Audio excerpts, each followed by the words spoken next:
সকল সমস্যা সমাধানের জন্য আমাদেরকে একটি জনগণের প্রতিনিধি সরকার দরকার রয়েছে। জনগণ যদি মতামত দিতে পারত তাহলে খুনি হাসিনা 2018-2014-তে রাষ্ট্র ক্ষমতায় থাকতে পারতো না। এই বিষয়ে ব্যাপক আলাপ আলোচনা চলছে। আমাদের দলের পক্ষ থেকে এগুলো নিয়ে বিস্তর কথা বলছেন বা মন্তব্য দিচ্ছেন। আমরা যেটি মনে করছি সেটি হচ্ছে গত 15.5 বছর ধরে যে প্যাসিবাদ কায়েম করেছে খুনি হাসিনা, সেই প্যাসিবাদে বাংলাদেশের সাধারণ জনগণের কোনো অংশগ্রহণ ছিল না। সুতরাং যে জুলাই এবং আগস্টে যে গণ অভ্যুত্থান হয়েছে এবং 5 তারিখে গণ অভ্যুত্থানে খুনি হাসিনা যে দেশ থেকে পালিয়েছে, সেটির অন্যতম অনুষঙ্গ ছিল যে জনগণ আসলে তার মতামত দিতে পারেনি। জনগণ যদি মতামত দিতে পারতো তাহলে খুনি হাসিনা 2018-2014-তে রাষ্ট্র ক্ষমতায় থাকতে পারতো না।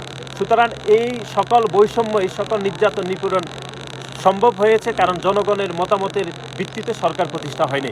যদি জনগণের মতামতের ভিত্তিতে সরকার প্রতিষ্ঠা হতো তাহলে জুলাই এবং আগস্টে এত বড় নির্বিচারে গণহত্যা হতো না।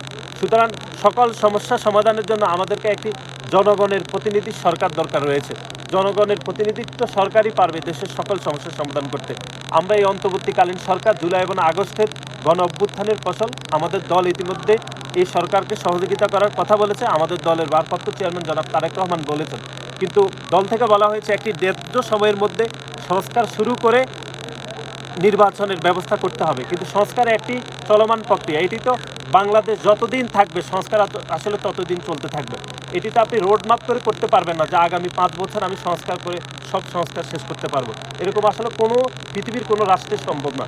সুতরাং আমরা মনে করছি সংস্কার প্রক্রিয়া দ্রুত এগিয়ে নিয়ে একটি টাইম ফ্রেম বেঁধে দেওয়া উচিত যে আপনি কতদিনের মধ্যে সংস্কার করতে চান এবং কতদিনের মধ্যে একটি জনগণের সরকার প্রতিষ্ঠা করার জন্য নির্বাচনের প্রস্তুতি গ্রহণ করবেন। সেরকম বিষয়ে আমাদের মনে হচ্ছে একটি পলিসি থাকা উচিত। কিন্তু আপনি যদি পলিসির বাইরে শুধুমাত্র বলেন যে আমরা সংস্কার করব, তাহলে এটি হচ্ছে জুলাই এবং আগস্টের গণ অভ্যুত্থানের একটি স্পিডের সাথে এটি সাংঘর্ষিক বলে আমাদের মনে হচ্ছে। আমরা মনে করছি এটির একটি টাইম ফ্রেম থাকা উচিত।